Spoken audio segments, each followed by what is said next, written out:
Welcome back to the morning show here on the Rise News. I am Adesua Omoruan. And I'm Rufai Sidi. Good to be here again, Adesua. Indeed. Nigeria has a fairly extensive infrastructure of roads, railroads, airports, and communication networks.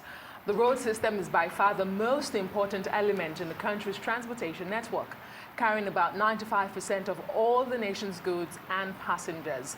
Currently, many of the roads are in disrepair because of poor maintenance and year of heavy traffic. The infrastructure of the nation begs for intervention, but the antecedent and progressive development is a focus as we transit and hopefully to the future of viable public infrastructure. Well, joining us this morning to discuss this and more is Alhaji Lateef Femi Okunnu, a senior advocate of Nigeria and the Federal Commissioner for Works and Housing from 1967 to 1974. Welcome to the morning show, sir. Good morning, Great sir. to have you. Thank you. Great to have you once again, and it's an honor having you, sir. Thank you very much. Thank Let you me so begin much. by asking you, what are your general thoughts on Nigeria's current infrastructure realities? Very poor. Extremely poor. The infrastructure had been greatly destroyed. When I was appointed Federal Commissioner for Works and Housing in 1967, I met about 7,000 miles of federal roads. That's trunk A roads, as we call them in those days. And I left about 20,000 miles of federal roads. Now, most of these roads were acquired from the states. The state governments were only too willing to hand over their roads to the federal government, hoping that they would develop their own roads and also local authority roads. Now, when I left the government in December 1974, most of these roads, most of the federal roads in the country had just had some facelift, no, not facelift, reconstruction. There were some others which were under construction when I left, and the others were, the few others were in the stage of final planning, physical engineering planning for construction to begin. So by the end of the 70s, Nigeria had a very good network of roads. Let me also, with humility, explain one other thing. I met two north-south roads when I joined the government. That's Lagos, Ibadan, Jeba, Kaduna, Zaria, Kano, and also Port Harcourt, Enugu, Makurdi, Jos to the north. When I left, and the head of state at that time was General Gawan, and we had a very good, very strong team in the cabinet at that time. When I left, we added two more north-south roads. Okay. That's Warri, Benin, Auchi, Kotonkarifi. Now it goes on to Abuja today and further north. And the second one was Calabar, Yola, and Maiduguri. And we left also some west-east roads across the country. So we had a very good network of roads in the country. So what happened to this infrastructure, sir? And I also segue that into the question of Apapa, because you have a very big revelation to make as regards Apapa. The fight has been, we don't have a place for the trailers to park. Can you talk us through that certain project in 72, 73 about Apapa, planning for the future of Apapa? Well, it's a complex of roads, as you well know. There is a co-bridge from the island across the lagoon to the mainland, to Western Avenue, from Apapa to Western Avenue. And you also have Apapa Road project from the Western Avenue straight to the old port. That's the old port at Apapa.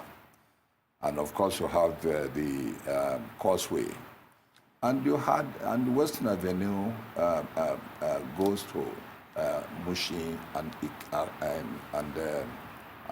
Agege, and linking up with Ikorodu Road. So it was a very complex network with flyovers, as you know very well.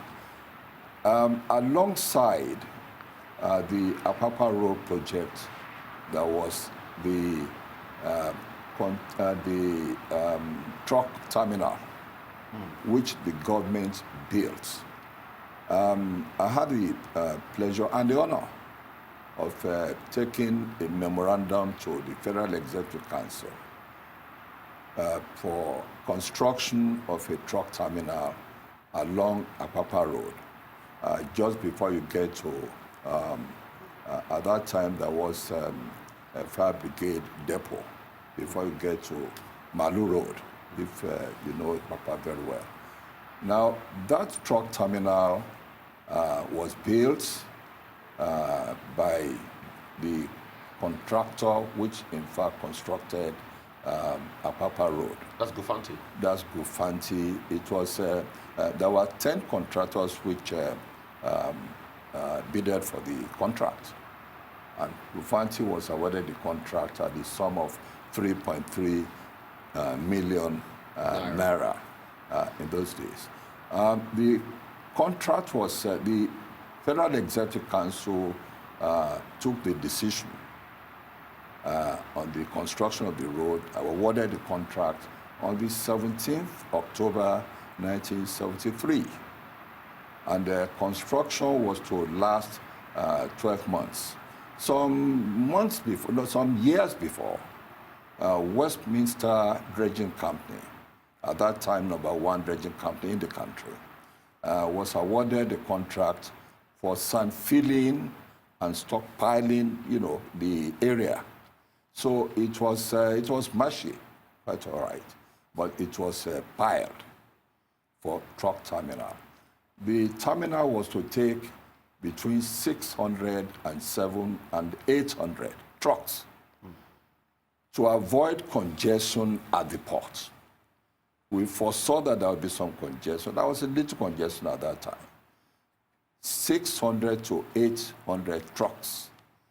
And with facilities for hotel accommodation, it's more a catering facility also for the drivers who might be there overnight. With the communication facilities also to call in the trucks to enter, to go straight to enter the port. We foresaw all this.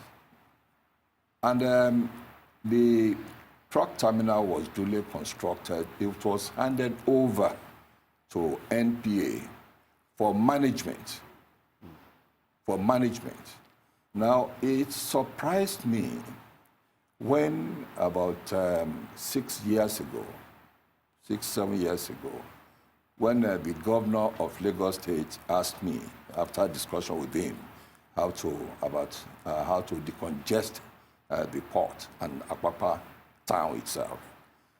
It surprised me when I got there with, incidentally, the young man, Mr. Okpaifa, who was then one of his commissioners. He asked me to take him there to show Mr. Okpaifa where the location of the truck terminal.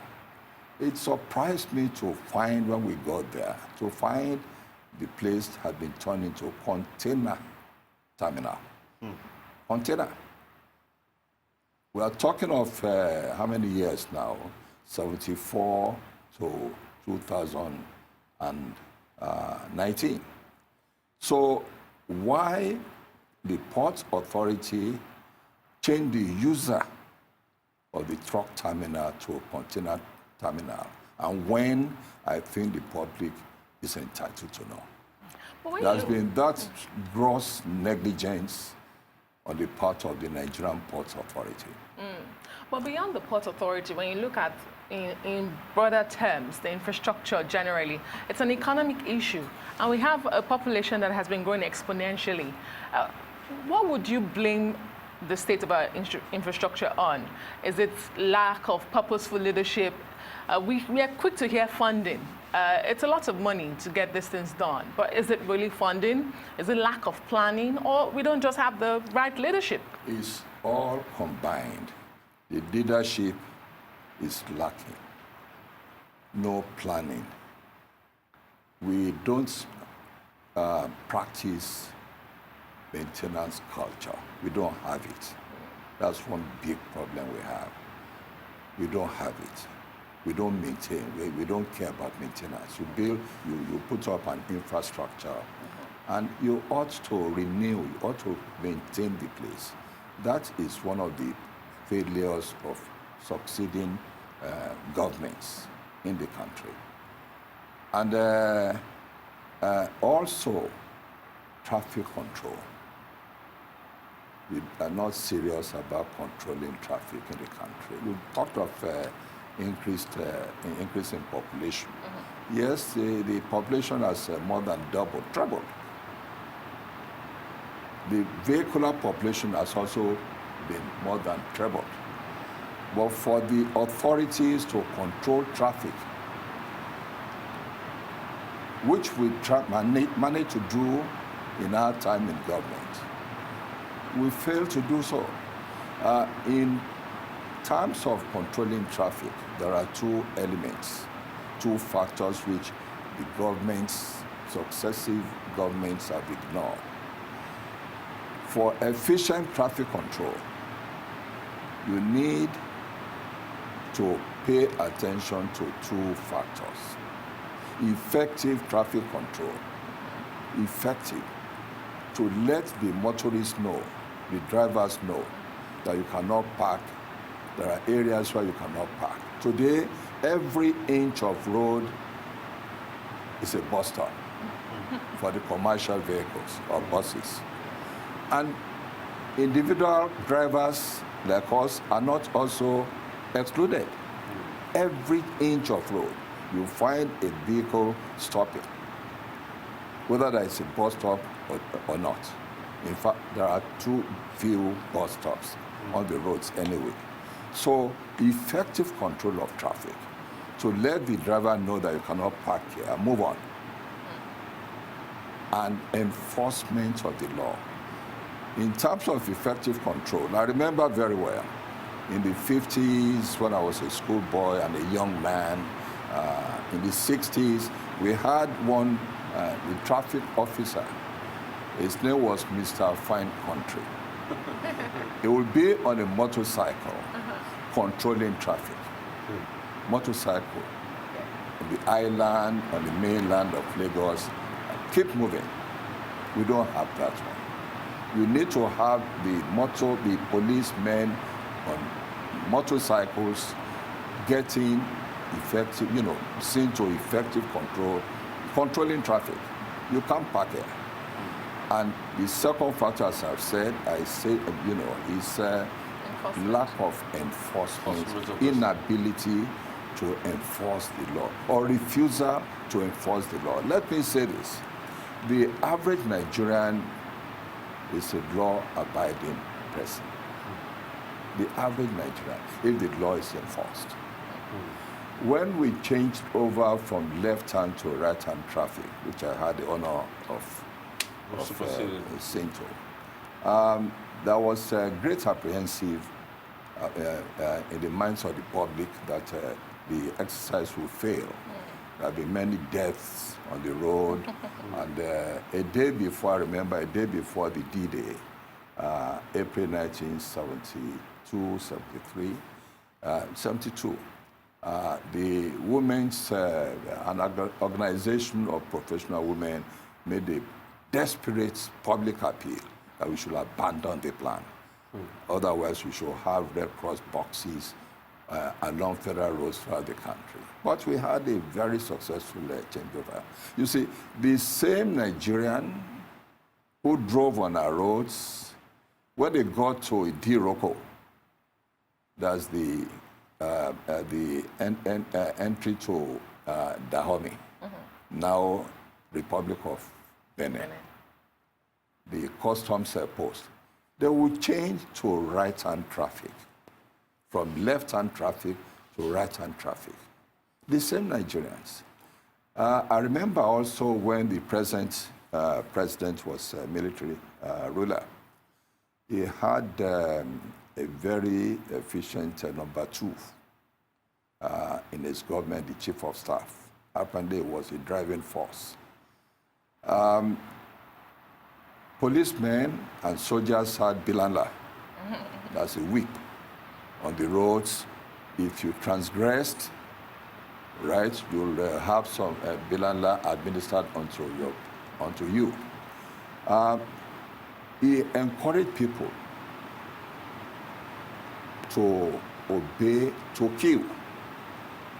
kill at bus stops, to kill at post offices.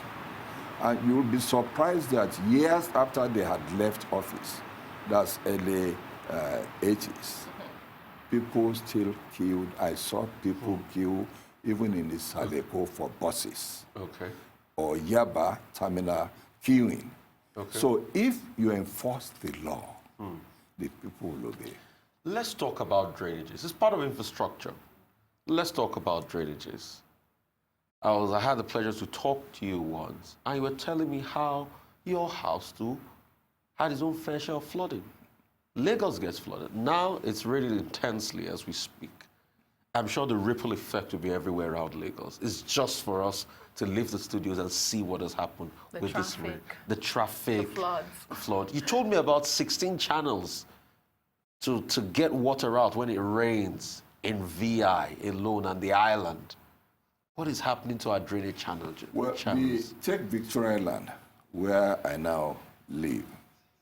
Victoria Island has 16 natural channels, not when it rains, natural channels. It was a swampy area years before it was, the land was reclaimed. The channels are still there. They are natural, wide, a bit deep. And apart from the 16 channels in Victoria Island, of course, you are supposed to have a man-made drainage system, sort of thing. That's where the problem really lies. Now, the drainage system built by the government or the governments or the government generally are not adequate.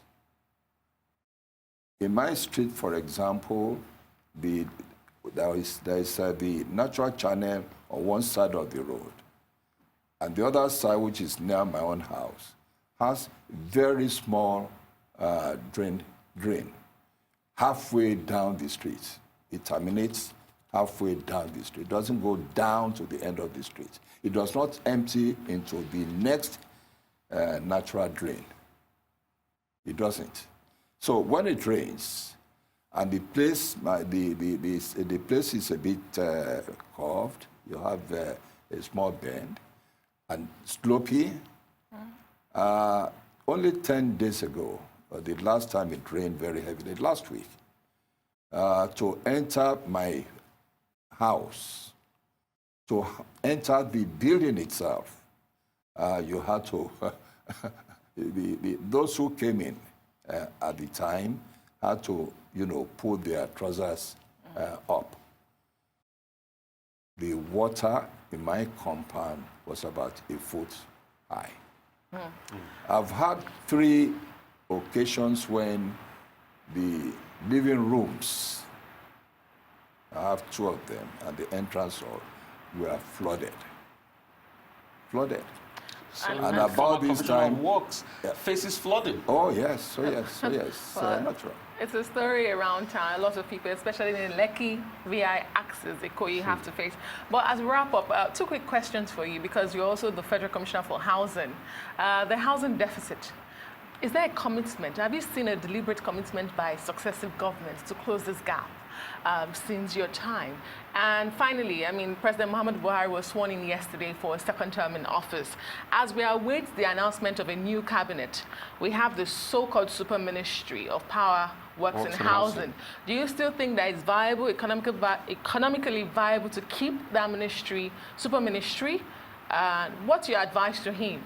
Can one person, even though he has subordinates, can one minister supervise those three ministries merged into one? Let me take your last question first. Okay. The young man who is still the Minister for Power, Works and Housing. Well, they handed over, waiting for, they Yes. handed over too. Waiting for, handover.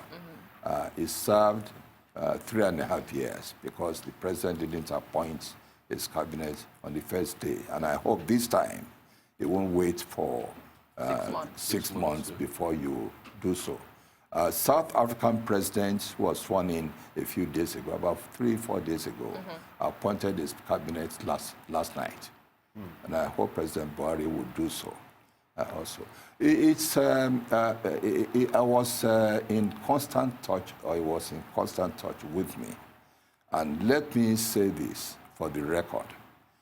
Since the mid-70s, when I had the pleasure and the privilege of serving the country as Federal Commissioner for Works and Housing, there has not been any other federal minister for Works and Housing who had been as energetic and on the road as the present Minister for Works and Housing. You don't sit down in your office and expect miracles. You have to see the condition of the road before construction. At that stage, you have to advise your government which roads will need reconstruction or construction if it's a new one. You have to be on the roads. You have to tour the country. I had the privilege of going around the whole country. There's hardly any major town in the country which I didn't visit when I was a minister. And Tunde Fashola has done so. Always on the road. That's one. Two, this government, that's Buhari's government, I must give that credit to the government. They have tackled the road problem as energetic, as fast, as imaginative as we tried to do in our time. There's not been any other government which did so. Take the previous administration. One credit I can give Jonathan's government was reconstructing Bini Road. I was on that road some 7 years ago, and it was that was apparently one of the finest legacies of, but otherwise, before him, in his own time, the roads were left in a very bad shape. So that's for road So you would say the ministry should be left as one? I don't see any problem. Two, Ministry of Mines and Power, which has now collapsed into Ministry of Power. Now, there's little the ministry does, either in generating power or in distribution of power, because those major areas have been privatized. Unfortunately, I don't think Nigeria was ready for privatization at the time it took place, because those who took over this power generation, distribution, they don't seem to know what the whole thing is about. I don't think they are seasoned. So the ministry does very little. Now, finally, about housing. And very quickly, sir. Now, housing is a state matter. It's not a federal matter. It's one of those functions which the federal government, over a long period of time, after my time, after 1979, stole from the states. Or the states willingly gave? The what? The states willingly Willingly gave gave, up like- their like- responsibility. Like they willingly give up the roads. They did not willingly give up the housing. Federal government took over housing from them. It's a state matter, right? It's not on the exclusive legislative list in the Constitution. Now, in my time, we didn't do much building of housing. Apart from the fact that it was a military regime, and the federal government took over residual powers from the states. So housing is a residual power exclusively for the states. What we did in our time was to build up housing finance, the mortgage bank. I took over the Nigerian Building Society from the British government, and more or less nationalized it, and they turned it into the Federal Mortgage Bank. So the role of the federal government in housing is to provide finance and encourage the private sector also to build up mortgage banks. Okay. The states, it's the states which are really not doing their work. Okay. Thank you so much, sir. You see, one thing is certain about Alhaji Okunnu, we can go on and on and on. We definitely have to bring him back. Alhaji, would you oblige us, please? Thank you very Thank much. you so much. Thank you so We're much. speaking to Alhaji Femi Okunnu.